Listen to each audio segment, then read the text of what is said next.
अरहंत पुण्य बंधे यानी कि भगवान बुद्ध के अग्र श्रावक 80 महाश्रावकों में से एक।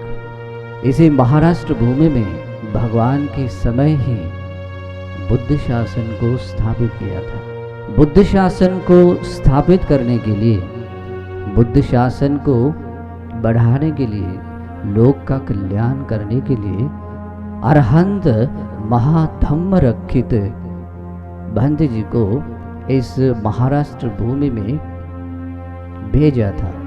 भगवान बुद्ध जब श्रीलंका की यात्रा में निकले थे तो वापस आते समय महाराष्ट्र के इस किसी एक पहाड़ी एरिया में भगवान रुके थे। जब विनय का पाठ किया गया, विनय पारायण हुआ, उस समय में ये घोषणा हुई, इस महाराष्ट्र भूमि में बुद्ध शासन स्थिर हुआ, स्थापित हुआ।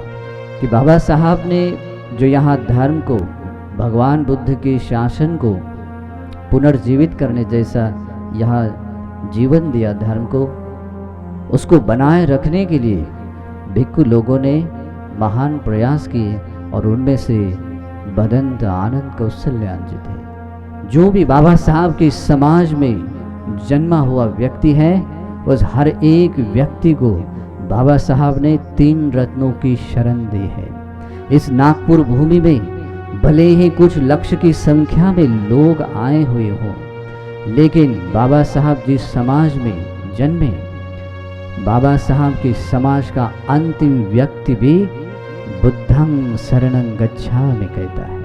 नमो तस् भगवतो अरहतो सम्मा सम्बुद्धस्स। नमो तस् भगवतो अरहतो सम्मा सम्बुद्धस्स। नमो तस् भगवतो अरहतो सम्मा सम्बुद्धस्स। साधु साधु साधु। सदा पूजनीय गौरवनीय महासंघ से अनुमति चाहता हूँ। श्रद्धावंत पुण्यवंत उपासक और उपासिकाओं, हम सभी लोग बहुत ही भाग्यशाली लोग हैं, पुण्यवान लोग हैं कि हम आज तथागत के परिनिर्वाण के बाद भी भगवान बुद्ध को शरण गए हुए हैं, धर्म को तथा संघ को शरण गए हुए हैं। यह हमारा सौभाग्य है और ये सौभाग्य हमें मिला है बोधिसत्व डॉक्टर बाबा साहब अम्बेडकर की वजह से। अगर बाबा साहब नहीं होते तो शायद ही हम आज 3 रत्नों को शरण जाते। आज हम जो कुछ भी है, जो भी है, बाबा साहब की वजह से है। तो हमें बाबा साहब के प्रति अनंत कृतज्ञता होनी चाहिए। इसलिए मैं अपने श्रमण जीवन में जितना भी पुण्य किया है, धर्म जीवन जिया है, वो बाबा साहब को अनुमोदन तथा समर्पित करते हुए उनके प्रति सम्मान व्यक्त करता हूँ। श्रद्धावंत उपासकों, आप लोगों के लिए और एक अच्छी खबर है। हमारे इस स्टेज पर अरहंत पुण्य बंत जी की धातु है। आप लोगों को परिचित नहीं है। जो दाहिनी ओर जो स्तूप दिख रहा है उसको करंडू बोलते हैं। उस करंडू में अरहंत पुण्य बंत जी के धातु हैं। अरहंतों के धातु देखना या उन धातुओं की वंदना करने के लिए मिलना, यानी कि साक्षात अरहंतों के दर्शन करने जैसा है। लेकिन ये तब होता है जब हमारे भीतर वैसी श्रद्धा है, उस प्रकार की चेतना है। जब हमारे हृदय में वैसी चेतना श्रद्धा होती है तो उन धातुओं में उन अरहंतों को देख सकते हैं। धातुओं को देखते हुए अरहंत लोग उस साक्षात अरहंत को ही देखते हैं। तो इसीलिए भी आप लोगों ने जाने से पहले स्टेज पर विराजमान अरहंत पुण्य भंते जी की वंदना करते हुए भी जाना चाहिए। अरहंत पुण्य भंते यानी कि भगवान बुद्ध के अग्र श्रावक 80 महाश्रावकों में से एक, जिनको भगवान ने इसी महाराष्ट्र भूमि के पश्चिम महाराष्ट्र प्रदेश में उस समय उसको सुनापरांत कहते थे। तो सुनापरांत भूमि में धर्म प्रचार हेतु लोक कल्याण के लिए भेजा था और उन्होंने इसी महाराष्ट्र भूमि में भगवान के समय ही बुद्ध शासन को स्थापित किया था। ये महाराष्ट्र बहुत ही पुण्यवान लोगों की भूमि रही थी, अभी भी है। उनके बाद में सम्राट अशोक के काल में अरहंत मोगलीपुत्र तीसरे अरहंत भंते जी ने 9 देशों में भगवान का शासन स्थापित करने के लिए अलग अलग भिक्षुओं को नियुक्त किया था। तो इस महाराष्ट्र भूमि में बुद्ध शासन को स्थापित करने के लिए, बुद्ध शासन को बढ़ाने के लिए, लोक का कल्याण करने के लिए अरहंत महाधम्म रक्षित भंत जी को इस महाराष्ट्र भूमि में भेजा था। उससे भी पहले एक विशेष बात हुई थी। भगवान बुद्ध जब श्रीलंका की यात्रा में निकले थे तो वापस आते समय महाराष्ट्र के इस किसी एक पहाड़ी एरिया में भगवान रुके थे और वहाँ पर भगवान कहते हैं अपने भिक्षुओं को बताते हुए, ये जो भूमि प्रदेश है, इस भूमि प्रदेश में चिरकाल तक बुद्ध शासन बना रहेगा। ये भगवान की भविष्यवाणी थी और उसी के अनुसार इस महाराष्ट्र भूमि में बुद्ध शासन स्थापित हुआ।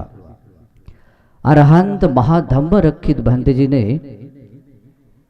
इस भूमि में राजा के साथ सभी प्रजाओं को महानारद कश्यप जातक का उपदेश किया और यहाँ सैकड़ों लोग श्रोतापन्न, सकदागामी, अनागामी, अरहंत बने। और इस प्रकार से जब इस भूमि में सैकड़ों उपासक लोग भिक्षु बने, धम्म और विनय से संपन्न बने, मार्ग और फल से लाभी बने, उसके बाद जब विनय का पाठ किया गया, विनय पारायण हुआ, उस समय में ये घोषणा हुई, इस महाराष्ट्र भूमि में बुद्ध शासन स्थिर हुआ, स्थापित हुआ। और भगवान का वचन है, भगवान कहते हैं विनये ठितं बुद्ध शासनस्य ठितं नाम होती। इसका अर्थ होता है जब उपसंपदा प्राप्त भिक्षुओं में विनय प्रतिष्ठापित होते हैं, विनय प्रतिष्ठापित होते हैं, उस समय में उस भूमि प्रदेश में बुद्ध शासन प्रतिष्ठापित होता है। तो इस प्रकार से सम्राट अशोक के काल में सम्राट अशोक की अनुकंपा से इस महाराष्ट्र भूमि में रहने वाले लोगों को भगवान बुद्ध की शरण जाने का मौका मिला, धर्म और संघ की शरण जाने का मौका मिला। और उस समय लाखों लोगों ने, करोड़ों लोगों ने अपना मंगल साध्य किया। इस प्रकार से बुद्ध शासन से पवित्र हुई ये भूमि है और इसी भूमि प्रदेश में बोधिसत्व डॉक्टर बाबा साहब अम्बेडकर जी ने फिर से इसी भूमि प्रदेश के लोगों को 3 रत्नों की शरण दी है। तीन रत्नों की शरण देते हुए पंचशील दिया है और आप लोगों को, हम लोगों को भगवान का श्रावक बनाया है। ये बहुत बड़े उपकार है, इससे बढ़कर और कोई उपकार नहीं है। देखिए, एक बार भगवान बुद्ध आनंद भंते जी को कहते हैं, आनंद, यदि तुझे तेरे रिश्तेदार, रक्त संबंधी प्रिय है और वे लोग तेरी बात मानते हैं, तो उनको तो तीन रत्नों की शरण प्रदान कर, उनको भगवान के प्रति श्रद्धावान बनाओ, धर्म और संघ के प्रति श्रद्धावान बनाओ। इस तरह से जो तू उपकार करेगा, वो उपकार सर्वश्रेष्ठ उपकार होंगे। उस उपकारों से बढ़कर कोई और उपकार नहीं है। और आनंद भंते ने वही किया, और हमारे बोधिसत्व बाबा साहब जी ने भी वही किया। बाबा साहब ने भी जब धर्मांतर करने की घोषणा की, मैं जिस धर्म में जन्मा हूं उस धर्म में नहीं मरूंगा, ये मेरे हाथ में नहीं था। इसीलिए जब ये घोषणा की थी तो उसके बाद में बहुत सारे लोगों ने बाबा साहब को प्रलोभन दिया कि आप हमारे धर्म में आइए। लेकिन बाबा साहब को अपना समाज इतना प्रिय था, बाबा साहब ने किसी भी धन या ऐश्वर्य सुख को नहीं देखा है या उसकी कामना नहीं की है। उन्होंने कामना सिर्फ एक ही की थी, वो है अपने समाज का उद्धार। बाबा साहब ने एक बार कहा था, अगर मैं मेरे समाज का उद्धार नहीं कर सकता तो मैं अपने आप को गोली मार सकता हूं, शूट कर सकता हूं।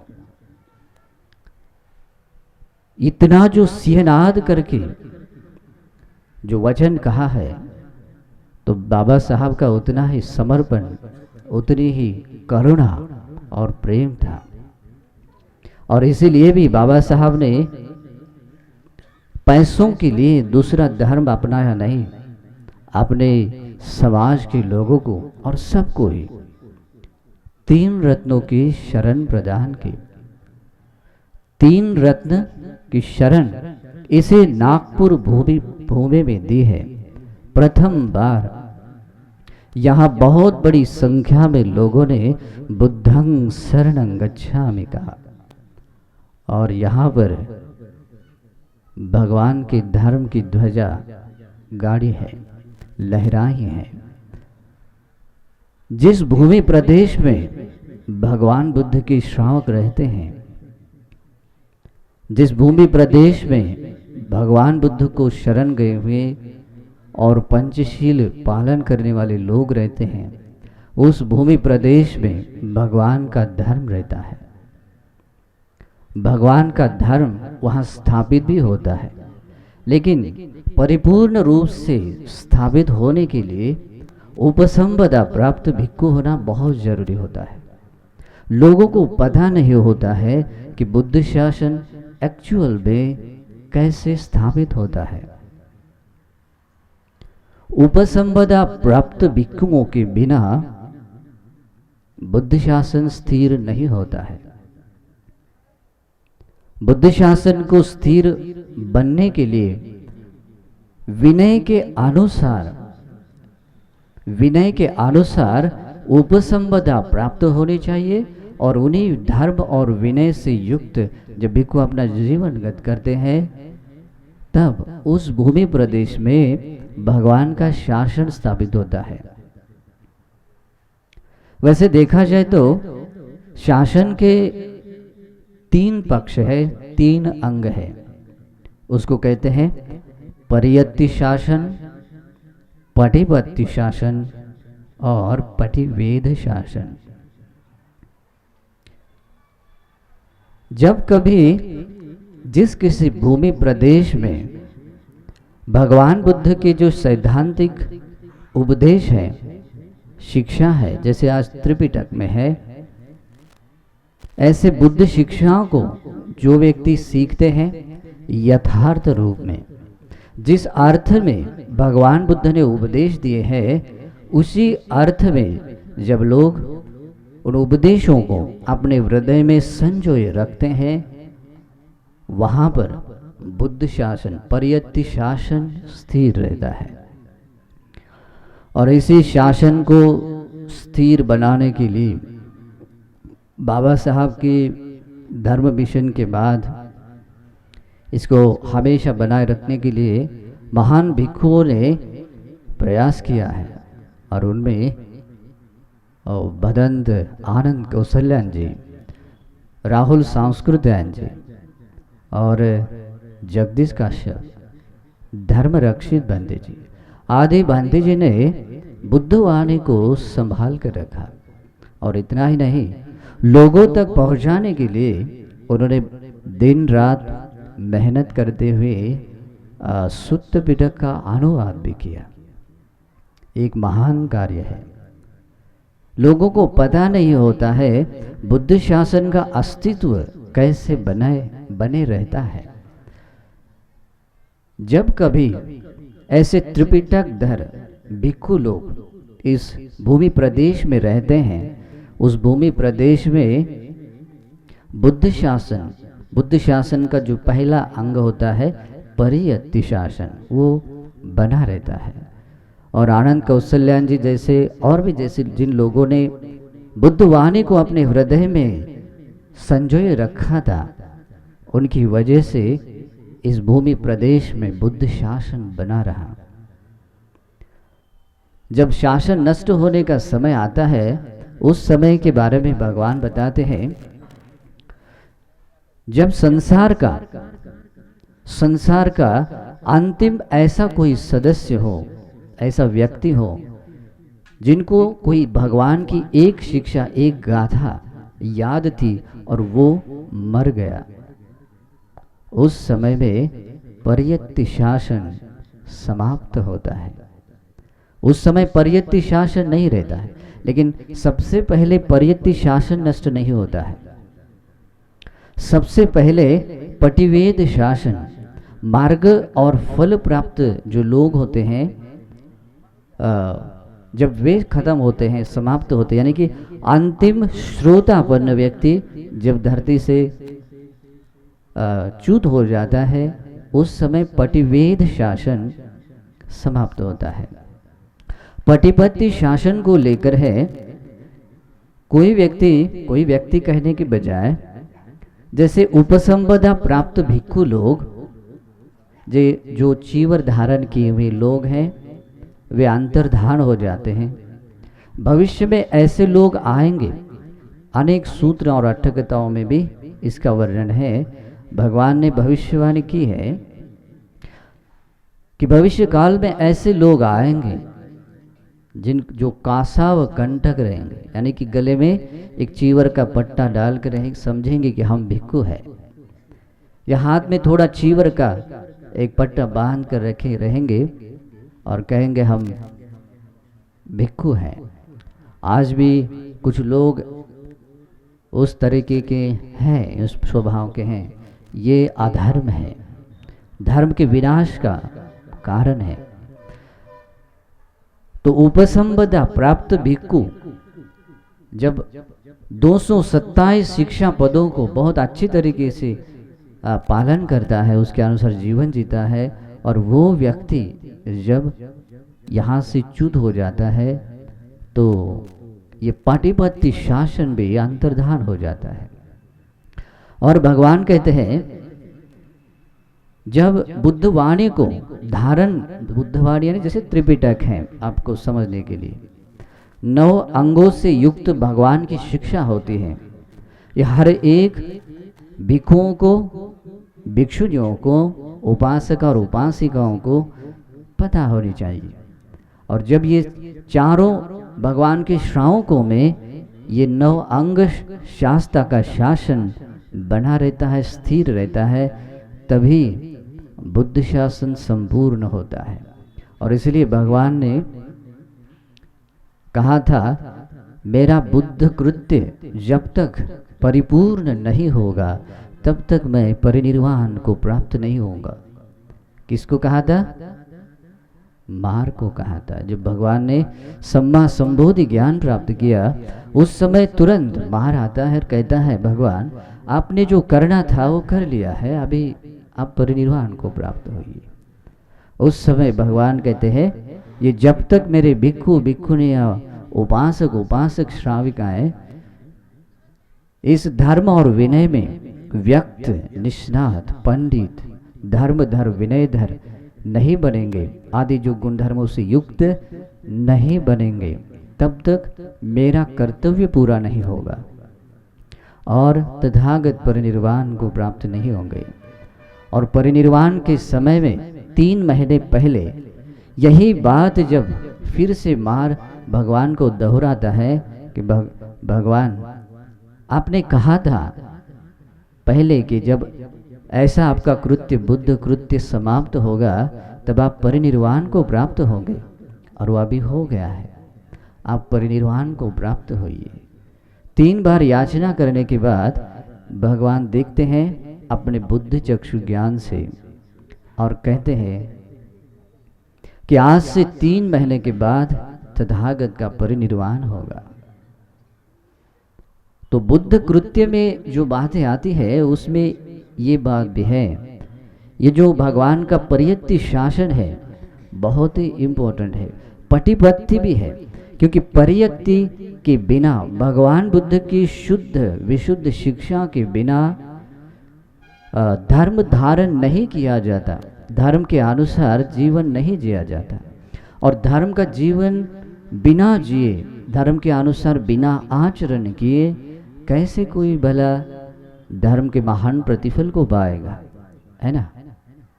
तो परियत्ति शासन को बनाए रखने के लिए उपासकों ने भिक्षुओं ने प्रथम भूमिका निभानी चाहिए।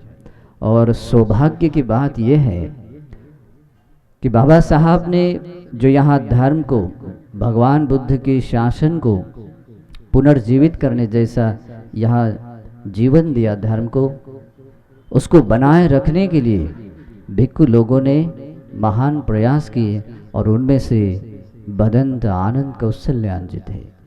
उन्होंने लोगों को धर्म भी सिखाया और परियत्ति शासन को बनाए रखने के लिए अनुवाद कार्य भी किया, और उन्होंने ही नहीं उनके साथी लोगों ने भी किया। इसलिए एक सूत्र पिटक का एक समूह आज हमें उपलब्ध है। तो ये परियत्ति शासन होने से इस धर्म को बढ़ने में, उसकी सुरक्षितता होने में, सुरक्षित रहने में बहुत बड़ी भूमिका है। और इसीलिए भी इस भदंत आनंद कौशल्यान जी के मिशन को, इस कार्य को अगर आप बनाना चाहते हैं, बनाए रखना चाहते हैं, तो उन्होंने इस बुद्ध भूमि को जो बनाया, इस बुद्ध भूमि में जो भी उन्होंने निर्माण किया, यहाँ जो सपने देखें उसको पूरा करने के लिए आप लोगों ने प्रयास करना चाहिए। जब आप इसी भूमि में परियत्ति शासन को बनाए रखने के लिए भिक्षुओं का निर्माण करेंगे या निर्माण करने के लिए अपना योगदान देंगे, पटिपत्ति शासन को बनाए रखने के लिए आप अपना योगदान देंगे, और पटिवेद शासन को बनाए रखने के लिए आप अपना योगदान देंगे, तो निश्चित ही इसी बुद्ध भूमि से बुद्ध शासन को बनाए रखने का आप एक महान कार्य कर सकते हैं। इसीलिए भी उपासकों, आप लोगों को लग सकता है कि मेरा जीवन बहुत छोटा, मैं एक कोने में कहीं रहता हूँ, मैं क्या कर सकता हूँ। लेकिन भगवान ने क्या कहा है, जिस व्यक्ति के हृदय में भगवान बुद्ध की शिक्षा एक गाथा मात्र भी अगर किसी के हृदय में है, जिसको याद है, कंठस्थ है, वो व्यक्ति भी भगवान बुद्ध के शासन को, इस धर्म को बनाए रखने की बहुत बड़ी भूमिका निभाता है। उस व्यक्ति का भी जब अंत हो जाता है तो बुद्ध शासन के लिए भी खतरा होता है, यानी कि अंतिम वाला है तो समाप्त ही है। इसीलिए भी आप सभी लोगों ने प्रयास करना चाहिए भगवान की शिक्षा सीखने के लिए। और सीखते हैं गुरु के पास आने से, रहने से। गुरु कौन होता है? गुरु भगवान बुद्ध का श्रावक है आज। वैसे देखा जाए तो वो ज्ञान भी आना चाहिए। भगवान बुद्ध ने जब सम्मा संबोधि ज्ञान प्राप्त किया था, धर्म चक्र प्रवर्तन करने के समय में भगवान ने सोचा बिना गुरु से जीवन दुख भरा है, मैं किसको गुरु मानकर ये धर्म चक्र प्रवर्तित करूं। भगवान तो भगवान है, लेकिन उनकी धर्मता के अनुसार सोचते हैं और देखते हैं कि मेरे समान कोई शीलवान है क्या। इस अनंत ब्रह्मांड के सभी देवता, मनुष्य, सब लोगों में भगवान के समान कोई शीलवान नहीं। भगवान देखते हैं क्या मेरे समान कोई समाधिवान है क्या, प्रज्ञावान है क्या, विमुक्तिवान है क्या। और देखते हैं समान कोई नहीं है। तो भगवान सोचते हैं तो क्यों न मैं मेरे ही द्वारा प्राप्त अवबोध किया हुआ सद्धम्म ही मैं गुरु के स्थान पर रखूं। और भगवान, और जब ऐसा सोचते हैं तब सहमपति ब्रह्मा जी भगवान के पास आकर कहते हैं, भगवान बहुत ही सुभाषित है, जो आपने सोचा है बहुत ही अनुकूल है। पिछले सम्यक संबुद्ध ने भी इसी प्रकार से धर्म को ही अपना गुरु माना था। भविष्य में आने वाले सम्यक संबुद्ध है, वे भी इसी प्रकार से धर्म को ही गुरु मानेंगे। और आप भी वैसे ही करते हैं, बहुत ही साधुवाद है। और भगवान तो सब कुछ जानते हैं, लेकिन भगवान उसी बात का अनुमोदन करते हैं, साधुवाद देते हैं। और इस प्रकार से भगवान होने के बाद भी धर्म को अपना गुरु मानते हुए इस धर्म चक्र को प्रवर्तित करते हैं। और इस तरह से 45 वर्ष तक भगवान ने धर्म को अपना गुरु माना। और जब अंतिम समय आया था, उस समय में भगवान आनंद बंदे को कहते हैं, आनंद, मेरे परिनिर्वाण के बाद तुझे कोई गुरु नहीं है। तेरे गुरु का तो परिनिर्वाण हुआ है, अभी मुझे कोई गुरु नहीं है। ऐसा मत समझ, ऐसा मत समझ कि तुझे तथागत के बाद कोई गुरु नहीं है। तथागत सम्यक संबुद्ध ने जो धर्म बताया है, मेरे द्वारा जो उपदिष्ट सद्धम्म है, वही तथागत के बाद आप लोगों का गुरु है, गुरु है। और उपासकों, सौभाग्य की बात यह है कि आज भी भगवान का धर्म सुविशुद्ध है। आज भी भगवान का धर्म एकांततः परिपूर्ण एवं परिशुद्ध है। और ऐसे भगवान के श्री सद्धर्म को जिस व्यक्ति को गुरु बनाना आता है, जिस व्यक्ति को भगवान के विमुक्तिदायिनी श्री सद्धर्म जैसा गुरु मिला, उसका जीवन उद्धार हुआ, उसके जन्म जन्म का दुख खत्म हुआ। भगवान तो यहाँ तक कहते हैं, जो भगवान का धर्म जिस व्यक्ति के हृदय में है, ऐसे धर्मधारी कल्याण मित्र कि अगर आप संगति में भी रहते हैं, उनकी सेवा में भी रहते हैं, तो भगवान कहते हैं उस व्यक्ति को निर्वाण का परिपूर्ण मार्ग मिला है। आनंद भंते कहते थे कि आधा मार्ग मिलने जैसा है, लेकिन भगवान कहते हैं आनंद ऐसा मत कहो, ऐसा मत कहो। जिस व्यक्ति को कल्याण मित्र मिलता है, भगवान बुद्ध का श्रावक मिलता है, उनकी संगति करने के लिए मिलता है, उस व्यक्ति को निर्वाण का परिपूर्ण मार्ग मिलता है। वही व्यक्ति भगवान के इस विमुक्तिदायिनी मार्ग के अनुसार प्रतिपादन कर सकता है। वही व्यक्ति क्रमशः धर्म के महान प्रतिफल को पा सकता है। इसलिए भगवान ने इन सभी देवताओं और मनुष्यों को अपना उत्तम मंगल साध्य करने के लिए प्रथम बात कही थी, असेवनाच बालानंद पंडितानंद सेवना। मूर्खों की संगति मत करो, मूर्ख की संगति न करना, और पंडित व्यक्ति की ही संगति करना। मूर्ख व्यक्ति कौन है? आजकल आप लोगों को लगता है किसी ने 2-4 डिग्रियां ली, किसी को बहुत सारे अवार्ड्स मिले हैं, या बहुत अच्छा बोलता है, वो बहुत पंडित है, ज्ञानी है, लेकिन नहीं है।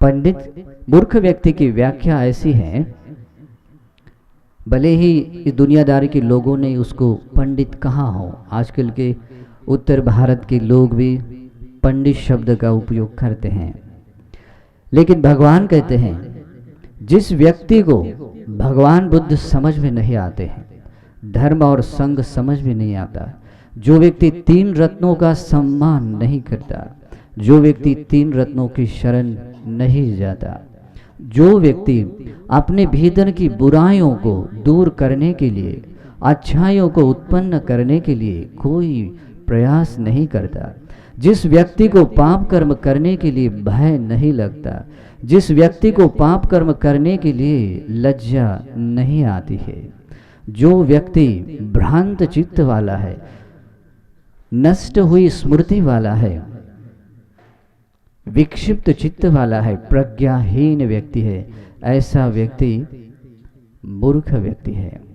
जो व्यक्ति विशेष रूप से मिथ्या दृष्टि है, भगवान बुद्ध ने जो धर्म बताया है उसको बताया नहीं कहता है, जो नहीं बताया वो बताया है कहता है, जिसको विनय कहा वो अविनय कहता है, जो भगवान ने विनय नहीं बताया है उसको विनय कहता है, वो व्यक्ति मूर्ख व्यक्ति है।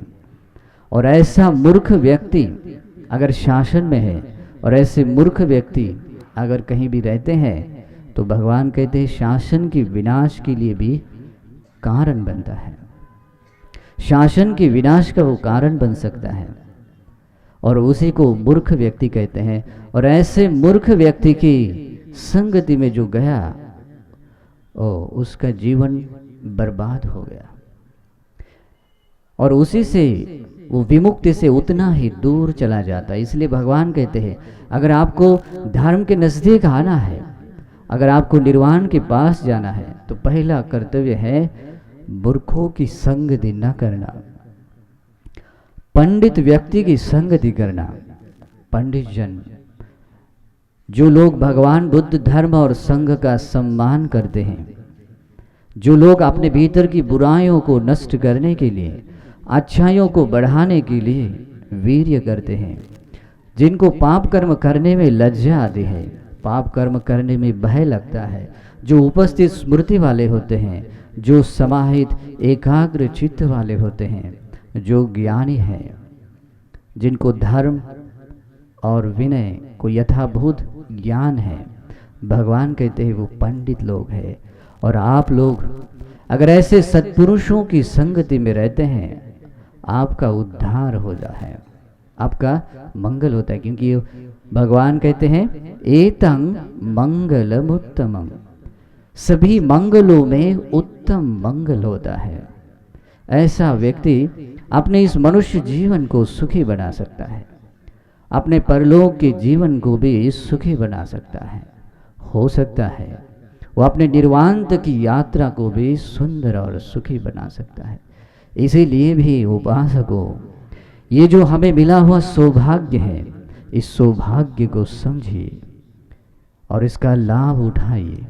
आपको ये जो मनुष्य का जीवन मिला है, ये ऐसे ही नहीं मिला है, बहुत ही दुर्लभता से मिला है।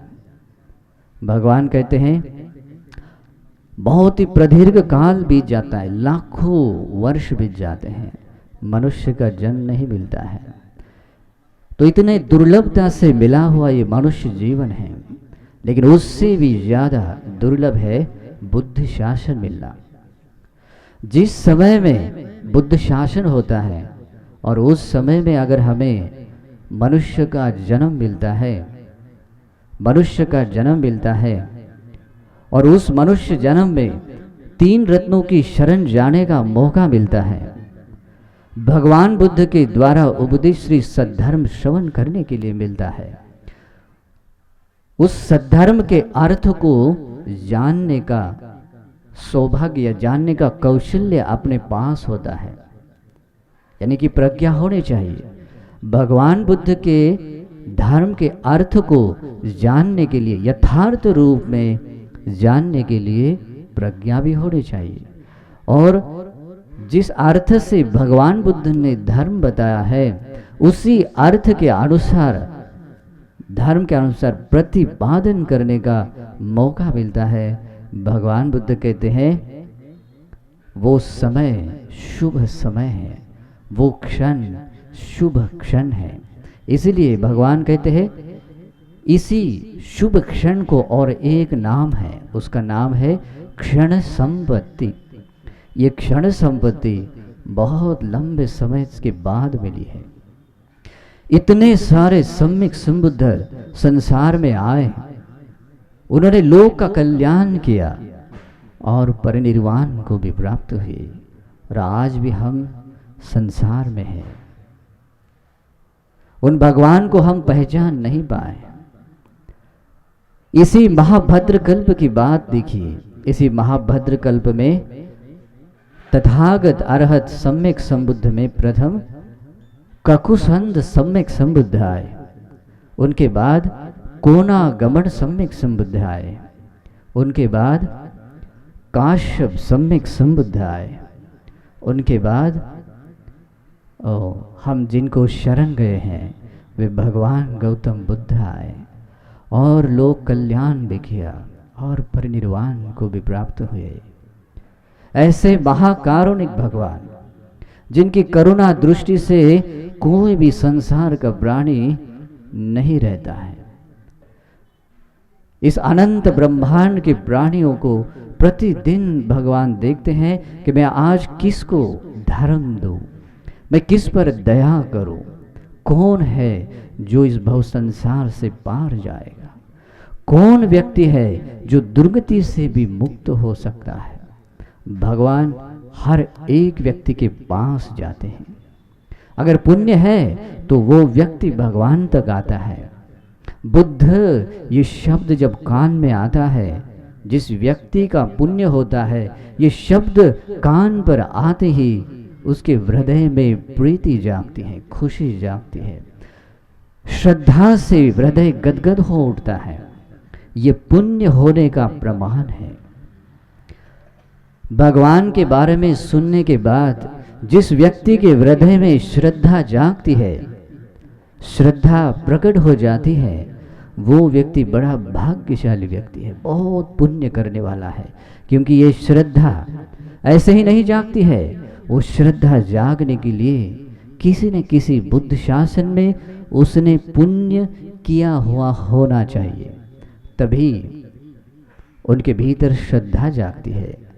अगर भगवान को देखकर, भगवान के श्रावकों को देखकर, भगवान का श्री सद्धर्म सुनने के बाद अगर आप लोगों के हृदय में श्रद्धा जागृत हो रही है, समझ लेना आपने किसी न किसी बुद्ध के काल में कोई ना कोई पुण्य किया है।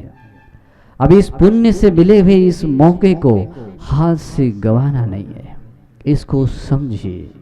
ये मौका है जिस मौके का लाभ उठाकर आप अपने जन्म जन्म के दुखों का अंत कर सकते हैं। अपने जन्म जन्म के दुखों का अंत करते हुए निर्वाण पा सकते हैं। अपने आप को 100% दुर्गति आपाय लोक से मुक्त करा सकते हैं। ये सौभाग्य है कि अपना वर्तमान जीवन भी बहुत ही सुंदर और सुखी बना सकते हैं। इसलिए भी इस मौके को समझिए, ये बार बार नहीं मिलता। जो व्यक्ति इस प्रकार के महान क्षण को खो देता है वो व्यक्ति सबसे बड़ा दुर्भाग्यशाली है। यहाँ बहुत सारे लोग बहुत सारे संपत्ति या प्रॉपर्टीज खो देते हैं, अपना परिवार खो देते हैं, लेकिन वो बहुत बड़ा विनाश नहीं है, ये बहुत बड़ी हानि भी नहीं है। लेकिन जब कोई व्यक्ति ऐसी क्षण संपत्ति मिलने के बाद प्रमाद करता हुआ ये क्षण खो देता है, सैकड़ों कल्पों की प्रॉपर्टी भी, धन भी अगर उसके बदले में हम चुका दे या नष्ट कर दे, तब भी उसकी बराबरी नहीं हो सकती है, उससे भी ज़्यादा बड़ी हानि है। इसलिए आपको जो मिला है इसको समझिए, और ये सब कुछ मिला है बोधिसत्व डॉक्टर बाबा साहब अम्बेडकर की वजह से। तो इसलिए बाबा साहब के प्रति अनंत कृतज्ञ होना चाहिए। बाबा साहब ने हमें वो चीज़ दी है जो अनंत सैकड़ों कल्पों में भी जो नहीं मिलती है, वो चीज़ 3 रत्न दिए हैं। बाबा साहब इसी कारण से ही सत्पुरुषों में श्रेष्ठ सत्पुरुष हैं, क्योंकि बाबा साहब ने सिर्फ स्वयं ही 3 रत्नों की शरण ग्रहण नहीं की है, बाबा साहब ने हर एक व्यक्ति को, जो भी बाबा साहब के समाज में जन्मा हुआ व्यक्ति है, उस हर एक व्यक्ति को बाबा साहब ने 3 रत्नों की शरण दी है। इस नागपुर भूमि में भले ही कुछ लक्ष्य की संख्या में लोग आए हुए हों, लेकिन बाबा साहब जिस समाज में जन्मे, बाबा साहब के समाज का अंतिम व्यक्ति भी बुद्धं शरणं गच्छामि कहता है। बाबा साहब इसी कारण से भी सत्पुरुषों में श्रेष्ठ सत्पुरुष है। भगवान बुद्ध कहते हैं, जो व्यक्ति स्वयं जीव हिंसा से विरत रहता है, सभी प्राणियों के प्रति दया करुणा रखता है, चोरी करने से दूर रहता है, काम में मिथ्याचार करने से दूर रहता है, असत्य बोलने से दूर रहता है, नशीली द्रव्य सेवन करने से दूर रहता है, और साथ में ही दूसरों को भी इसी प्रकार के शीलाचरण में प्रतिष्ठित करने के लिए दूसरों को भी बताते हैं और इन्हीं शीलों में प्रतिष्ठापित कराते हैं। वे लोग, वह व्यक्ति सत्पुरुषों में श्रेष्ठ सत्पुरुष हैं, और बाबा साहब ने यही किया। हमें बाबा साहब ने ये पंचशील भी दिया है। अगर आप लोग भी इसी प्रकार से इन 3 रत्नों की शरण ग्रहण करते हुए इन पंचशील का पालन करते हैं, तो इस बुद्ध शासन में स्थिर हुए व्यक्ति बन सकते हैं, बुद्ध शासन में खड़े हुए लोग बन सकते हैं। जिस व्यक्ति के पास में ये शील नहीं होता है, वो व्यक्ति मृत व्यक्ति है, डेड है, और डेड व्यक्ति, मृत व्यक्ति धर्म में नहीं रह सकता है। चाहे वो भिक्षु हो, भिक्षुनी हो, उपासक हो या उपासिका हो, अगर शीलों में प्रतिष्ठापित व्यक्ति नहीं है, उस धर्म में च्युत हो जाता है, मर जाता है। जैसे समुद्र में मृत प्राणी नहीं रह सकता है, उसी प्रकार से इस बुद्ध शासन में मृत व्यक्ति नहीं रह सकता है। बाबा साहब ने भी यही बात कही थी, मैंने ये जो धर्म का काफिला आप लोग यहाँ तक लाया है, आप लोगों पर जिम्मेदारी है कि इसको आगे ले जाना है। अगर आगे नहीं ले जा सकते हैं तो यहीं पर रखिए, उसको पीछे नहीं ले जाना। अगर आप अपना कर्तव्य नहीं निभाते हैं तो दूसरे लोग ये कहेंगे कि इन महारों ने बौद्ध धर्म को बांट दिया है। इसीलिए भी आप लोगों का कर्तव्य है कि जो शील भगवान बुद्ध ने आप लोगों को दिए हैं और जिनके कारण हमें ये 3 रत्नों की शरण और पंचशील मिला है, उनके कार्य को आगे बढ़ाने वाला बनना चाहिए। यानी कि स्वयं भी 3 रत्नों की शरण ग्रहण करते हुए, पंचशील का पालन करते हुए दूसरों को भी 3 रत्नों की शरण देनी चाहिए और पंचशीलों में प्रतिष्ठापित करना चाहिए। और यही संदेश बाबा साहब ने धम्म दीक्षा देने के बाद अगले दिन में 15 अक्टूबर के दिन में ये संदेश दिया था कि आप लोगों का ये कर्तव्य है। अगर आप लोग ऐसा करते हैं तो आप लोग भी सत्पुरुषों में श्रेष्ठ सत्पुरुष बनेंगे। आप लोग भी उन्हीं सत्पुरुषों का अनुगामी अनुयायी बनेंगे। सच्चे अनुयायी बनते हैं और ये कर्म से बनते हैं, अपने आचरण से बनते हैं। मात्र ड्रेसिंग चेंज करने से व्यक्ति बौद्ध नहीं बनता है। मात्र बहुत अच्छा बोलता है इसलिए वो बौद्ध नहीं बनता है। कोई व्यक्ति किसी व्यक्ति को अच्छा कोई काम करता है समझकर अवार्ड दिया जाता है, उससे भी वो नहीं बनता है। कोई सर्टिफिकेट देने से वो व्यक्ति नहीं बनता है। इन्हीं धर्म को धारण करने से बनता है। इसीलिए भी उपासकों, हम सब लोगों का कर्तव्य है, हम सब लोगों का कर्तव्य है कि 3 रत्नों के प्रति की श्रद्धा को बनाए रखना है, शीलों में प्रतिष्ठापित होना है, कोई कॉम्प्रोमाइज नहीं करना है, कोई एडजस्टमेंट नहीं करनी है। शीलों को लेकर एडजस्टमेंट करते हैं, आप खुद को क्षत विक्षत कर लेते हैं, खुद की हानि करते हैं। जैसे शत्रु लोग अपना नुकसान करते हैं, हानि करते हैं, उससे कई गुना ज्यादा व्यक्ति इन शीलों को तोड़ता हुआ, पाप कर्म करता हुआ अपनी हानि कर देता है। इसलिए भी खुद के शत्रु खुद न बने, अपना हितैषी खुद बने। इसलिए भगवान बुद्ध कहते हैं, अगर आप लोगों को दुख का भय लगता है, यदि आपको दुख अप्रिय लगता है, तो भगवान बुद्ध की शरण जाओ, धर्म और संघ की शरण जाओ। जो कोई व्यक्ति भगवान बुद्ध को शरण जाता है, धर्म और संघ की शरण जाता है, वो व्यक्ति सर्वप्रथम अपने आप पर दया करता हुआ अपने आप को प्रिय बनाता है और अपना उद्धार कर देता है। और उसी प्रकार से अगर आप लोगों को आपके प्रियजन प्रिय हैं, आप लोगों को आपके माता पिता, भाई बहन, रक्त संबंधी प्रिय है, तो उन लोगों को भी आप लोग 3 रत्नों के प्रति श्रद्धावान बनाइए। ये शुरुआत अपने परिवार से होनी चाहिए। अपने परिवार के लोगों को पंचशीलों में प्रतिष्ठापित कीजिए और फिर देखिए आप कितना पुण्य कमाते हैं। फिर देखिए आप अपने कल्याण के साथ कितनों का कल्याण करते हैं। और ऐसा लोक कल्याण का कार्य करना यानी भगवान बुद्ध का कार्य करना है। इसीलिए भी जागिए। आज तक हमने कोई प्रमाद किया हो तो आज से ही सही जागिए। अपने प्रियजनों को, अपने बच्चे, बीवी, माता पिता आदि को 3 रत्नों के प्रति श्रद्धावान बनाइए। उनको सही शरण दीजिए, शीलों में प्रतिष्ठापित कीजिए। अगर इतना भी आप करते हैं, बहुत मंगल होगा, बहुत कल्याण होगा। और ये सौभाग्य हमें मिला है।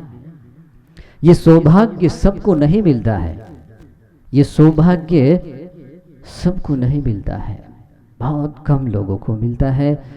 और भगवान कहते हैं, उसके बारे में एक दृष्टांत भी बताते हैं, यानी उपमा बताते हैं। भगवान अपने नाखून पर थोड़ी सी मिट्टी लेते हैं और भिक्षुओं को पूछते हैं, भिक्षुओं, मेरे नाखून पर ली हुई मिट्टी अधिक है या इस पृथ्वी पर मौजूद मिट्टी अधिक है? भिक्षु लोग कहते हैं, भगवान आपके नाखून पर ली हुई मिट्टी इतनी अल्प है कि इस पृथ्वी पर मौजूद मिट्टी के प्रमाण में कोई मापा नहीं जा सकता, कोई माप नहीं है। किसी भी तुलना में उसके साथ तुलना नहीं की जा सकती है। उस नाखून पर ली हुई मिट्टी के बारे में तो ऐसा ही कह सकते कि बहुत ही अल्प है, और पृथ्वी पर मौजूद मिट्टी असंख्य है, अप्रमेय है। भगवान कहते हैं भिक्षुओं, ऐसी ही बात है, ऐसी ही बात है।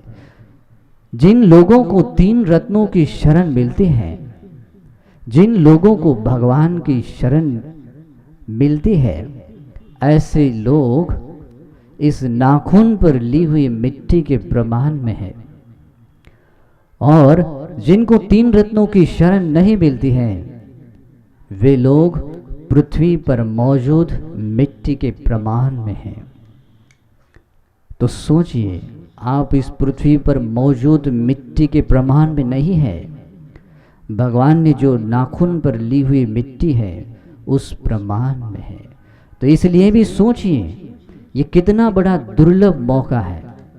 ये छोटे से प्रमाण में आना कठिन है, या पृथ्वी के मौजूद में, या पृथ्वी पर मौजूद मिट्टी में आना कठिन है, यहाँ पर है ना।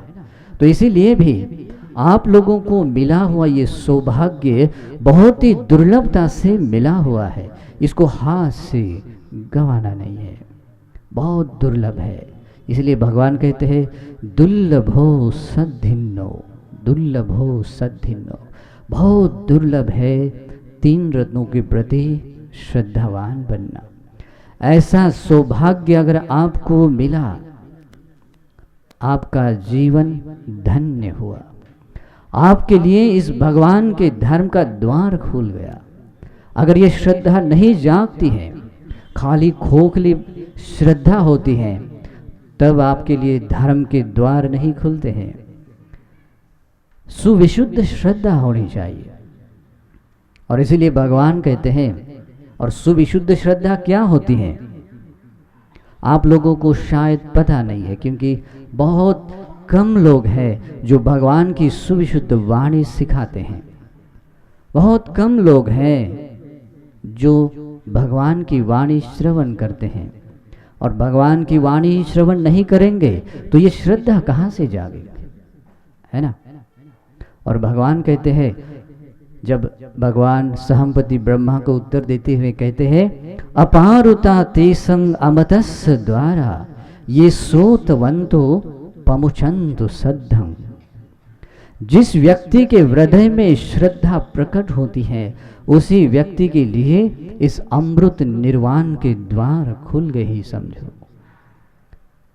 तो आप लोगों को, हम लोगों को ये सौभाग्य है, अपने इस अमृत निर्वाण का दरवाजा खोलने का सौभाग्य है। इसीलिए भी ये सौभाग्य है तो इसको समझना चाहिए और अपने अपने मुक्ति के द्वार खोलना चाहिए। यहाँ दूसरा कोई करे और मुक्ति का द्वार हमारे लिए खुल जाए, ऐसा नहीं होता है। तुम्हें ही किच्चंग आतपंग, तुम्हें ही किच्चंग, आपको ही वो बात करनी है, दूसरा करने वाला नहीं है। इसीलिए भी उपासकों, ये जो मिला हुआ मौका है इसको समझिए और अपना उद्धार कीजिए। आप लोग अगर अपने लिए इस विमुक्ति का द्वार खोलने वाले बनेंगे तो सोचिए कितना मंगल है। अगर अपने परिवार के लोगों के लिए इस विमुक्ति का द्वार खोलने वाले बनेंगे, प्रेरक बनेंगे, कितना पुण्य कमाएंगे, है ना। बहुत पुण्य कमा सकते हैं और ऐसा पुण्य कमाने का मौका भी आज है। तो इसीलिए भी इस भगवान बुद्ध के महान कार्य को करने के लिए आप लोगों ने आगे आना चाहिए। बाबा साहब ने ये जो कार्य आरंभ किया था उसको आगे बढ़ाने के लिए सभी भिक्षुओं ने प्रयास किए हैं, उपासकों ने भी किए हैं, और उनमें और भदंत आनंद कौशल्यान जी ने विशेष कार्य किया है। इसीलिए भी आनंद कौशल्यान जी कहते हैं, जब मैं मर जाऊंगा तो मेरी कब्र पर लिख देना कि बाबा साहब का सेनानी लड़ते लड़ते शहीद हुआ, है ना। तो ऐसा महान कार्य उन्होंने किया है। उन्हीं के उपकार से आज हम धर्म पढ़ते हैं और मैं बहुत कृतज्ञ हूँ आनंद कौशल्यान बंदे जी के बारे में। उन्हीं की वजह से मैं आज धर्म में हूँ, मैंने धर्म पढ़ा है। मैं बचपन से इस प्रवर्जित जीवन में हूँ। आज वैसे मेरा पूरा प्रवर्जित जीवन 22 साल का है और मैं 24 साल पहले मैं इस प्रवर्जित जीवन में आया हूँ और उनमें अधिकतर काल मैंने विदेश में जाकर अध्ययन किया है और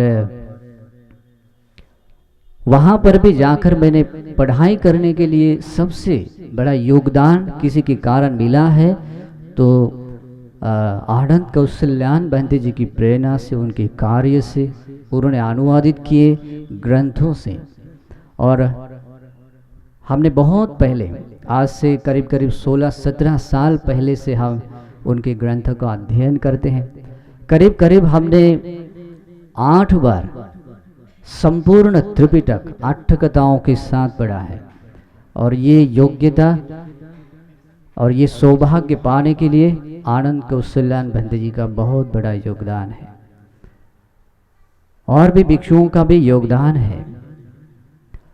और दूसरी बात यह है कि आप लोगों को ये बात पता नहीं है क्योंकि मैं ज़्यादा लोगों से परिचित नहीं हूँ। इस आनंद कौशल्यान बंदे जी ने जो कार्य हाथ में लिया था उस कार्य को आगे बढ़ाने के लिए हम लोगों ने कार्य शुरू किया है। जैसे कि आनंद कौशल्यान बंदे जी ने कहा था, इस धर्म की मिशन को आगे बढ़ाने के लिए बहुत ही विद्वान पंडित, बहुत ही परफेक्ट मास्टर भिक्षु धर्म प्रचारक होने चाहिए, तभी हम इस बाबा साहब के मिशन को और धर्म को आगे बढ़ा सकते हैं। तो ऐसा ही कार्य हम लोगों ने भी हाथ में लिया है। और दूसरा मतलब ऐसा, मैं नज़दीकी एक भिक्षुओं के लिए ट्रेनिंग सेंटर बना रहा हूँ और अभी तक काफ़ी बन गया है।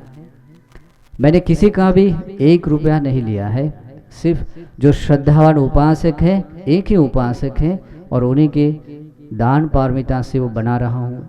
क्योंकि यहाँ कोई लोग गलत तरीके से आजीविका चलाकर कुछ लोग करते हैं और इतना सा देते हैं और बहुत कुछ बाधाएं क्रिएट करते हैं, इसीलिए किसी का भी योगदान नहीं लिया है।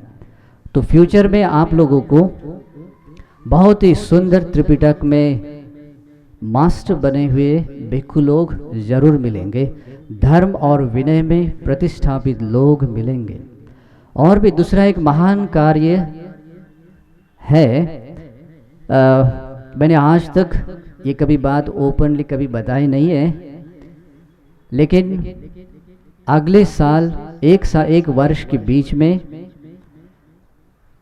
सुत्त पिटक में जो खुद्दक निकाय है, उन खुद्दक निकाय के 15 ग्रंथों को अट्ठकथा सहित एक साथ पब्लिश करने वाला हूँ। ये आनंद कौशल्यान बंदे जी के कार्यों को ही आगे बढ़ाने का एक कार्य है। और मैं एक ऐसी वेबसाइट भी बनाऊंगा एकदम क्लास लेवल की, किसी भी टॉपिक को लेकर कोई भी एक सिंगल वर्ड भी आपको भगवान के बारे में, धर्म के बारे में जानना है, वो टाइप करते ही पूरा त्रिपिटक में पूरे रेफरेंस आने चाहिए। तो इस तरीके से आपको धर्म को अध्ययन करने की सुविधा जरूर मिलेगी। और इस कार्य से मैं समझता हूँ कि भदंत आनंद कौशल्यान जी के कार्य को जरूर आगे बढ़ाएंगे और इस कार्य को आगे बढ़ाने के लिए आप लोग सभी मंगल मैत्री जरूर करेंगे। मैं और एक संदेश देना चाहूँगा इसी कार्य को, जैसे कि ये बुद्ध भूमि में जो कार्य चल रहा है, ये शुरू किया है आनंद कौशल्यान बंते जी ने। इसीलिए इस कार्य को भी आगे बढ़ाने के लिए अपने अपनी भूमिका, अपना सहयोग, योगदान देते हुए पुण्य कमाइए, बहुत लाभ होगा। आपको भी लाभ होगा, आगे आने वाली पीढ़ियों को भी लाभ होगा। इसलिए भी इस भूमि को बढ़ने के लिए, यहाँ प्रोग्रेस होने के लिए आप लोग अपना अपना योगदान दीजिए, इससे बहुत मंगल होगा। अंतिम में मैं यही एक संदेश देना चाहूँगा, जो धम्म भगवान बुद्ध ने हमें दिया है उस धम्म को समझने की कोशिश कीजिए, सही अर्थ से समझने की कोशिश कीजिए और यथार्थ रूप से समझे हुए भगवान के धर्म को अपने जीवन में उतारिए और धर्म के महान प्रतिफल पाइए। और इसीलिए ये धर्म देशना भी और ये धर्मदान का पुण्य भी आप लोगों को अनुमोदन करते हुए मैं आशीर्वाद करता हूँ। विशेष रूप से यहाँ के जो बड़े भंते जी हैं उनको मैंने ये धर्मदान का जो पुण्य अर्जन किया है वो सारा पुण्य उनको समर्पित करता हूँ और उनको अभिवादन करता हूँ। साथ में सभी भिक्षु संघ को अनुमोदन करता हूँ। चारों प्रतियों से सेवा करने वाले उपासक उपासिकाओं को भी, आप सब लोगों को भी अनुमोदन करता हूँ। इस पुण्य के अनुमोदन से आप सभी लोगों को सभी प्रकार की सुख शांति मिले, आयुष्य आरोग्य बल मिले, आप लोगों के सभी शुभ संकल्प परिपूर्ण होने के लिए और संसार दुखों से मुक्त होने के लिए हेतु प्रत्यय बने अनुमोदन करता हूँ, आशीर्वाद करता हूँ। सुखी दुखा निरोगा हुंदु निब्बानस पच्चयो होतु। सुखी हो, भला हो, मंगल हो। और एक विशेष बात बताऊंगा, अपने स्टेज पर अरहंत पुण्य बंदे जी की धातु है। अरहंतों के दर्शन करना बहुत ही दुर्लभ होता है और आप कैसे करेंगे पता नहीं है, लेकिन उनको अभिवादन करने की एक गाथा भी है। आप अपने अपने स्थान पर बैठकर ही बहुत ही श्रद्धा से उनके गुणों को याद करते हुए अरहंत पुण्य बंदे जी की आप वंदना कीजिए, बहुत पुण्य मिलेगा। सभी लोग हाथ जोड़िए और मेरे पीछे पीछे बोलिए। यो शीलवा इद्धिमा संतो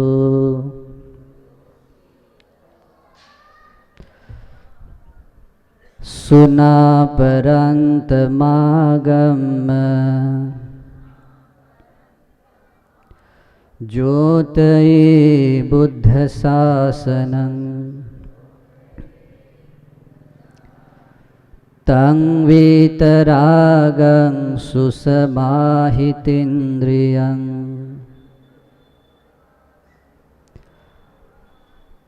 तं परिनिब्बुतपुन्नथेरं वंदे परिनिब्बुतपुन्नथेरं वंदे परिनिब्बुतपुन्नथेरं।